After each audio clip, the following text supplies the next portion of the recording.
Hello दोस्तों, स्वागत है आप सभी का आज की क्लास में। आज इस वीडियो में हम बात करने वाले हैं भारत में ऊर्जा संसाधन, क्या ऊर्जा के स्रोत हैं भारत में और ऊर्जा संसाधन को किस प्रकार से प्रयोग किया जाता है। सबसे पहले आपने यहाँ से समझना है कि ऊर्जा क्या है, ऊर्जा संसाधन क्या है। तो यहाँ पे ध्यान रखेंगे आप, किसी भी क्षेत्र या देश के विकास में ऊर्जा का एक बहुत महत्वपूर्ण योगदान है। ऊर्जा के बिना विकास संभव नहीं, ठीक है ना। तो क्षेत्र और देश के विकास में इसका महत्वपूर्ण योगदान है। अब आप समझेंगे यहाँ से ऊर्जा के स्रोत को हम दो भागों में बांटते हैं, एक परंपरागत स्रोत, दूसरा गैर परंपरागत स्रोत, ठीक है ना। ऊर्जा के परंपरागत स्रोत के क्या आधार हैं, कहाँ से मिलता है, परंपरागत ऊर्जा क्या है, या फिर गैर परंपरागत स्रोत क्या है, ठीक है। या इनको आप याद रखेंगे, कई बार एग्जाम में आता है अनवीकरणीय या फिर नवीकरणीय स्रोत, ठीक है ना। अब यहाँ से आप ये समझते हैं कि इन सब में कौन कौन क्या क्या आता है और हम इसको किस प्रकार से अलग कर सकते हैं। अगर वो आपसे कोई सोर्सेज देगा, उदाहरण के तौर पर अगर उसने आपसे कहा कि कोयला ऊर्जा का कौन सा स्रोत है, गैर परंपरागत है कि परंपरागत है, तो आप उसको कैसे लगा पाएंगे। पहले हम ये देखते हैं यहाँ से कि कौन कौन से स्रोत ऊर्जा के परंपरागत स्रोत हैं, ठीक है ना। देखो, अगर हम सबसे पहले बात करें परंपरागत स्रोत में, तो सबसे नंबर एक पर आप याद रखेंगे कोयला।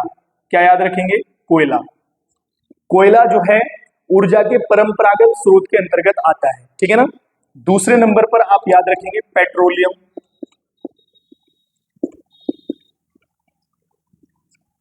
ठीक है, पहले नंबर पर कोयला, दूसरे नंबर पर आप याद रखेंगे पेट्रोलियम, तीसरे पर आप याद रखेंगे परमाणु ऊर्जा। परमाणु ऊर्जा, ठीक है। चौथे नंबर पर आप याद रखेंगे ताप विद्युत। ताप विद्युत। तीसरे नंबर पर आप जो है याद रखेंगे इसके बाद नेक्स्ट प्राकृतिक गैस।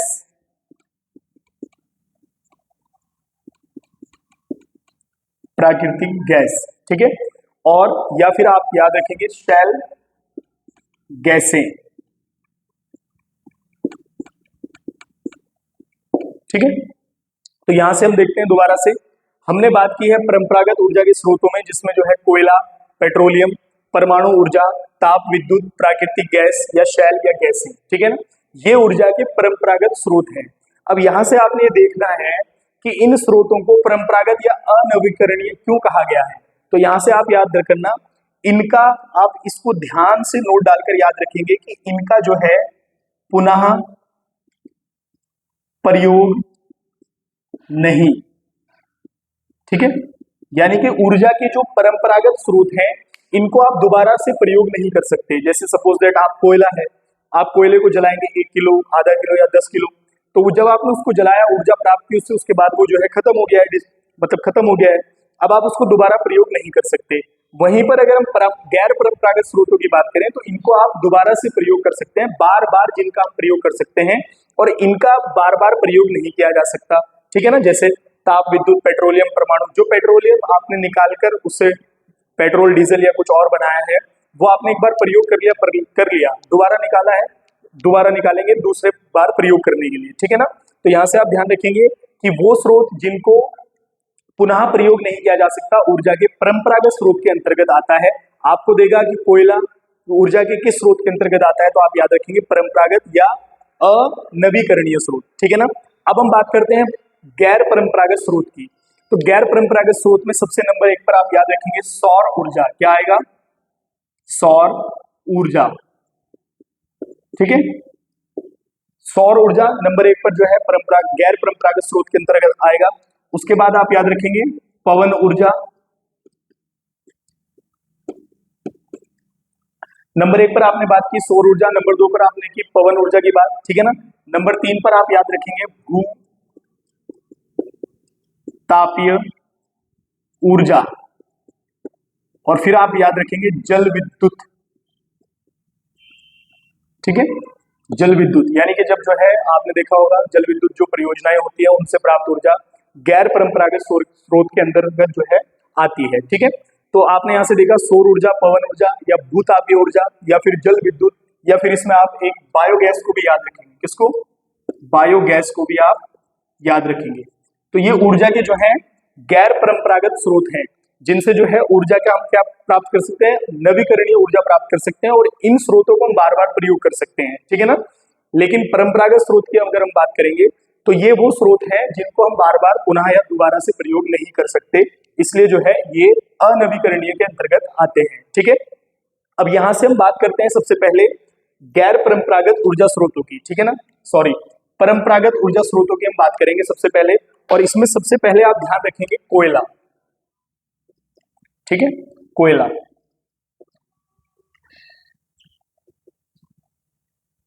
एक चीज आपने यहां से ये ध्यान रखनी है कि अगर हम परंपरागत और गैर परंपरागत स्रोतों की बात करें तो इसमें जो ऊर्जा संसाधन में परंपरागत ऊर्जा जो स्रोतों का योगदान है वो 56% है। कितना है?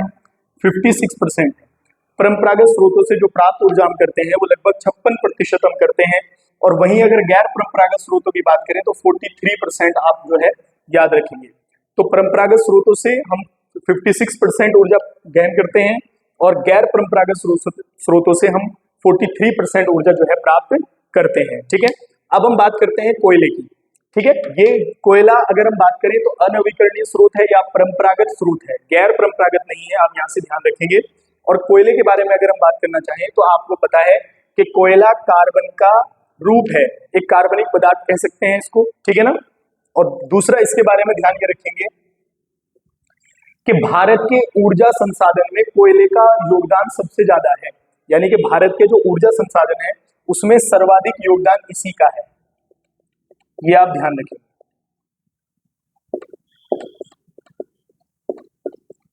सर्वाधिक योगदान जो है वो किसका है? कोयले का है।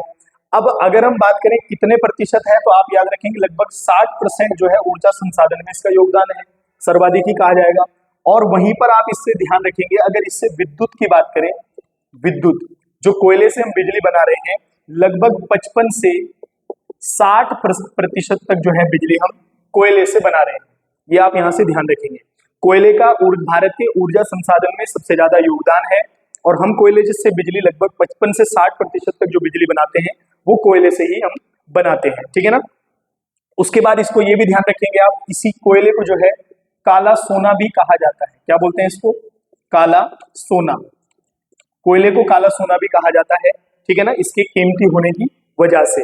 और वहीं पर जैसे सबसे ज्यादा हम इसका योगदान ऊर्जा के उत्पादन में कर रहे हैं, बिजली बनाने में कर रहे हैं, लेकिन वहीं पर अगर हम बात करें ईंट भट्टा उद्योग में इसका 8% योगदान है, ये आप नोट कर लेंगे कहीं पर।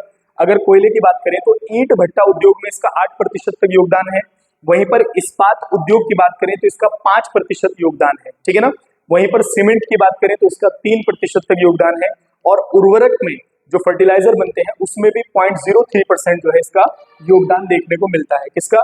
कोयले का। ठीक है ना, वहीं पर मैंने आपसे बताया था कि कोयले में जितनी ज्यादा कार्बन की मात्रा होगी उतना कोयला अच्छा होगा। सबसे इसको भी जो है इसकी क्वालिटी के हिसाब से कोयले को 4 भागों में हम बांट देते हैं, एंथ्रेसाइट कोयला, बिटुमिनस कोयला, लिग्नाइट कोयला और पीट कोयला।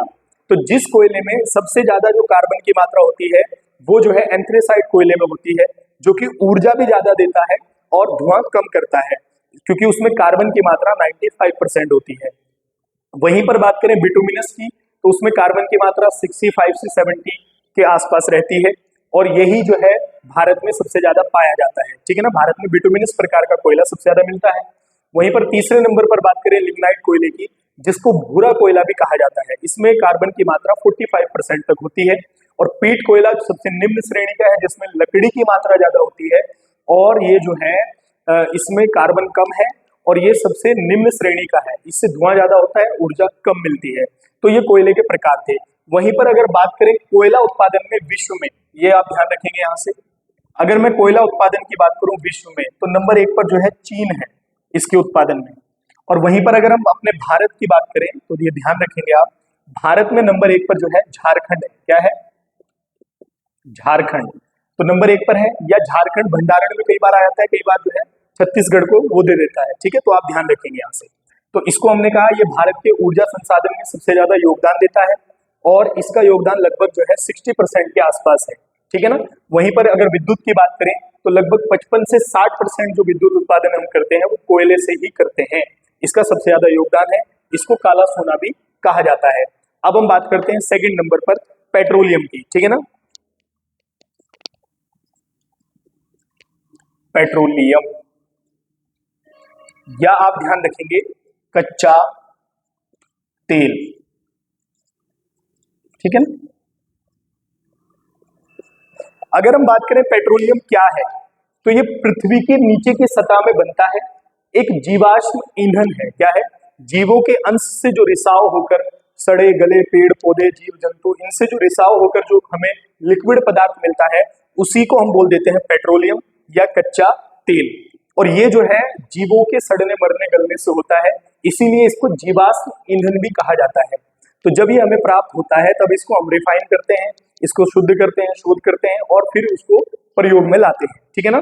तो आप यहाँ से याद रखेंगे पृथ्वी के नीचे की सतह में मिलता है और पेट्रोलियम जो है ये जीवाश्म ईंधन कहलाता है।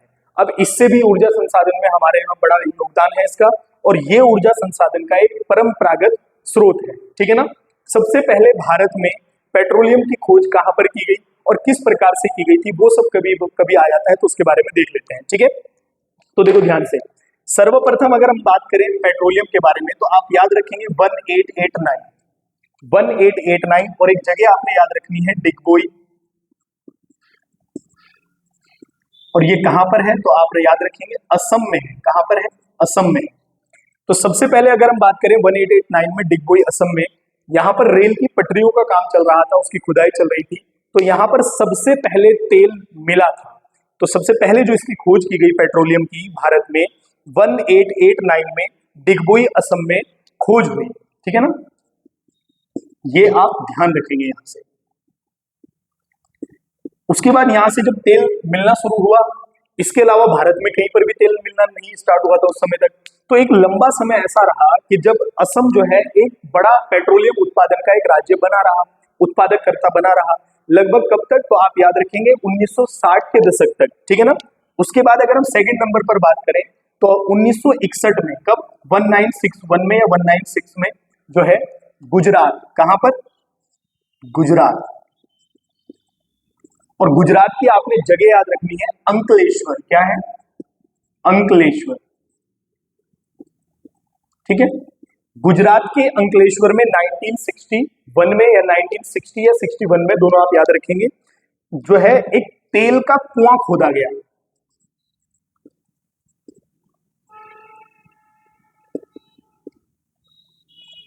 ठीक है, तेल का कुआं खोदा गया। सबसे पहले 1889 डिगबोई असम में खोज हुई, उसके बाद 1961 में गुजरात के अंकलेश्वर में तेल का क्या है, कुआं खोदा गया।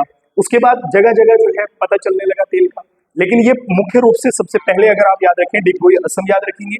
उसके बाद 1961 में गुजरात के अंकलेश्वर में पहला तेल का कुआं खोदा गया। उसके बाद अगर हम बात करेंगे तो याद रखना है आपने 1974, ठीक है ना। और कहां पर, तो मुंबई हाई, मुंबई हाई, ठीक है ना। तो मुंबई हाई में जो है तेल मिला, तेल की खोज हुई। तो ये मुख्य रूप से तीन जो है सबसे पहले जहां पर जो है प्रयास किए गए। उसके बाद फिर जो है बहुत सारी जगह से जो है तेल मिलने लगा। वर्तमान में अगर हम बात करेंगे तो आप ये ध्यान रखेंगे शीर्ष पर, यानी कि नंबर टॉप पर जो है शीर्ष राज्य तेल उत्पादन में, अगर हम शीर्ष राज्यों की बात करेंगे तो कौन कौन से राज्य ऐसे हैं जो नंबर 1 पर आता है, नंबर 2 पर आता है, नंबर 3 पर आता है, किसके उत्पादन में, पेट्रोलियम या कच्चा तेल के उत्पादन में। तो आप याद रखेंगे नंबर 1 पर जो है आएगा राजस्थान। क्या आएगा? राजस्थान, ठीक है ना। वहीं पर नंबर 2 पर अगर हम बात करेंगे तो आप याद रखेंगे गुजरात, ठीक है। और नंबर 3 पर आप असम को याद रखेंगे, ठीक है ना। तो भारत के पेट्रोलियम उत्पादन में शीर्ष 3 राज्य जो है, नंबर 1 पर आपका रहेगा राजस्थान, नंबर 2 पर गुजरात और नंबर 3 पर असम, ठीक है ना। सबसे पहले खोज हुई असम में, फिर जो है गुजरात में कुआं खोदा गया, उसके बाद 1974 में मुंबई हाई की बात हुई, ठीक है ना, वहां पर तेल मिला। उसके बाद फिर जो है जगह जगह तेल मिलने लगे, उस हिसाब से हम इनको लगाते हैं, ठीक है ना। अब यहां से आपने ये ध्यान रखना है कि ये कच्चा तेल है, जैसे कि हमने ब्रैकेट में लिखा है पेट्रोलियम कच्चा तेल। तो इस कच्चे तेल को प्रयोग करने के लिए रिफाइन किया जाता है, तेल शोधनशालाएं हमारे भारत में है, तो इनको रिफाइनरीज करते हैं हम इसको, ठीक है ना। तो इससे फिर हम पेट्रोल डीजल और जो है आपका और अन्य मोबिल वगैरह ये चीजें प्राप्त करते हैं। तो अगर मैं बात करूं इस समय भारत में तेल शोधनशाला, ये आप ध्यान रखेंगे थोड़ा सा, तेल शोधनशाला यानी कि तेल रिफाइनरीज जो इस समय भारत में है, तो आप याद रखेंगे लगभग 23 है। कितनी है? वर्तमान में भारत में 23 तेल रिफाइनरीज हैं, ऑयल रिफाइनरीज हैं, जो क्या करती हैं, इसको शुद्ध करती हैं, ठीक है ना, अलग अलग करती हैं। और जिनमें से 18 लगभग जो ऐसी हैं जो सार्वजनिक यानी कि सरकारी हैं, ठीक है। तो आप ध्यान रखेंगे यहाँ से। तो पेट्रोलियम में हमने कहा ये जीवाश्म ईंधन है। सबसे पहले हमें कहा डिगबोई असम में मिला, उसके बाद गुजरात में कुआं खोदा गया। शीर्ष 3 राज्य कौन कौन से हैं, वर्तमान में कितनी हमारे यहाँ रिफाइनरीज हैं, तेल शोधनशाला जैसे जामनगर गुजरात में भी है, ठीक है ना, कई बार आता है। तो आप ये ध्यान रखेंगे 23 वर्तमान में जो है तेल रिफाइनरीज हमारे यहाँ पर हैं, ठीक है ना। अब यहाँ पर देखो हमने सबसे पहले बात की कोयले की, फिर उसके बाद हमने नंबर 2 पर बात की है किसकी, पेट्रोलियम की। अब नंबर 3 पर अगर हम बात करें प्राकृतिक गैस की, तो ये आप ध्यान रखना है जहां से हमें कच्चा तेल प्राप्त होता है वहीं से हमें जो है क्या प्राप्त होते हैं, प्राकृतिक गैस भी मिलती है। बस ध्यान रखेंगे दोनों एक साथ ही ये मिलते हैं, इतना आप ध्यान रख लेंगे यहाँ से, ठीक है ना। आगे बढ़ते हैं।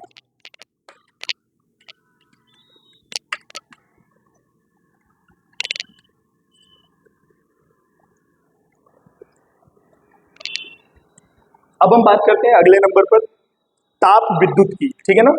ध्यान रखेंगे अगले नंबर पर हम बात करेंगे ताप विद्युत।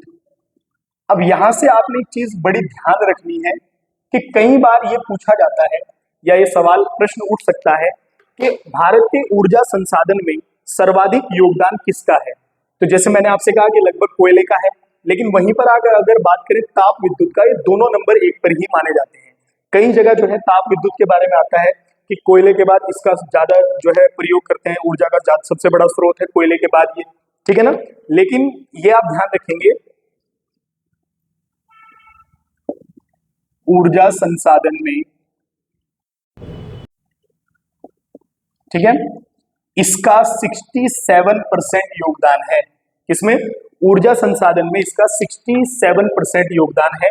वहीं पर कोयले की बात की थी हमने कि लगभग इसका 60% तक जो है योगदान है। लेकिन आप ये देखेंगे यहाँ से कि कई बार ये नंबर आ जाता है, कई बार ये नंबर 1 पर आ जाता है, लेकिन उत्पादन सबसे ज्यादा करते हैं वो कोयले से करते हैं, ये आप ध्यान रखेंगे।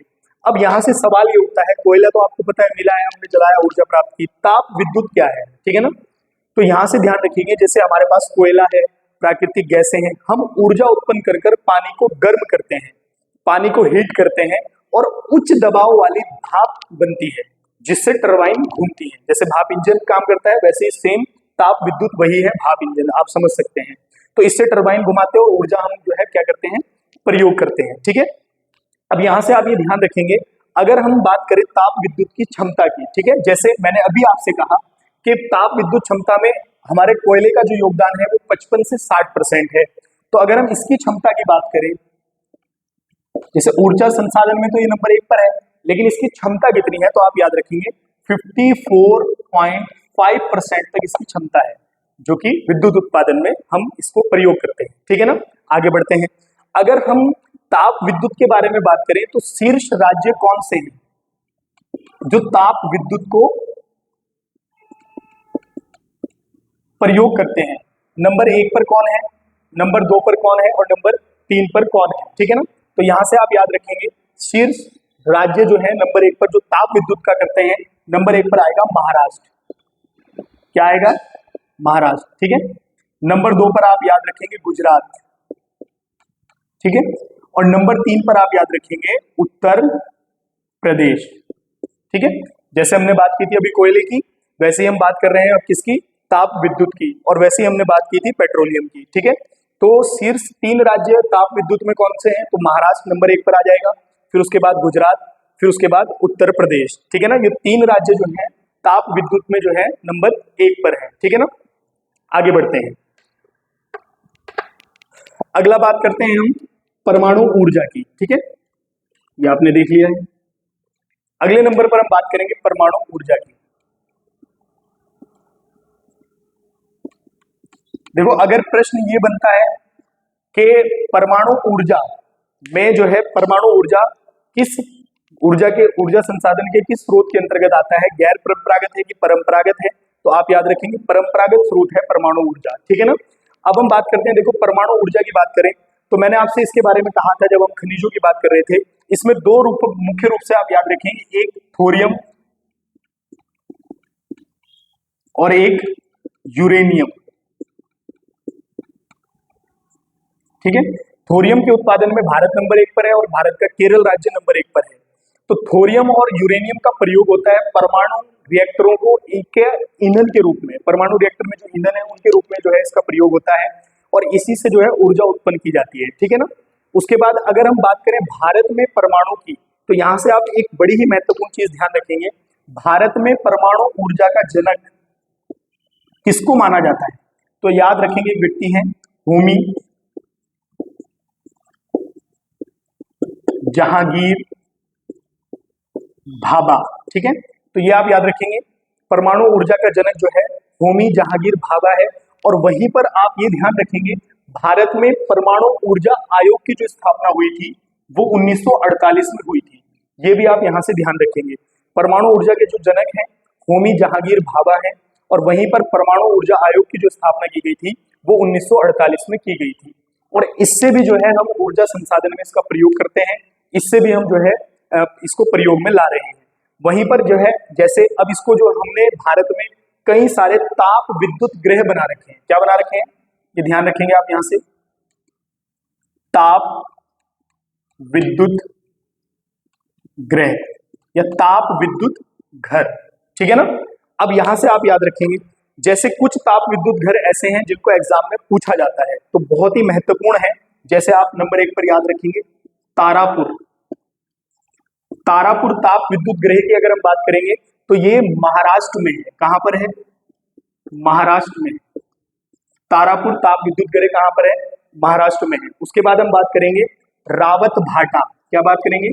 रावत भाटा ताप विद्युत गृह, तो ये आप याद रखेंगे ये राजस्थान में है। कहां पर है? राजस्थान में, ठीक है ना। वहीं पर आप अगले ताप विद्युत गृह की बात करेंगे नरोरा, तो ये आप याद रखेंगे कहां पर है? उत्तर प्रदेश में है। कहां पर है? उत्तर प्रदेश में है। नरोरा ताप विद्युत संयंत्र जो है कहां पर है? उत्तर प्रदेश में है, ठीक है। उसके बाद एक ताप विद्युत संयंत्र जो पेपर में पूछा जाता है ताप विद्युत गृह कैगा, ये आप याद रखेंगे कैगा कहां है? तो कैगा है कर्नाटक में। कहां पर है? कर्नाटक में। कैगा कर्नाटक में है, ठीक है ना। उसके बाद एक आप याद रखेंगे कलपक्कम, कलपक्कम, तो ये आप ध्यान रखेंगे तमिलनाडु में है। कहां पर है? तमिलनाडु में है। तो ये कुछ ताप विद्युत गृह हैं जिनके बारे में एग्जाम में पूछा जाता है, जैसे तारापुर है महाराष्ट्र, रावत भाटा राजस्थान पूछा जाता है। तो इन सबको आप जो है ध्यान में रखेंगे, ठीक है ना।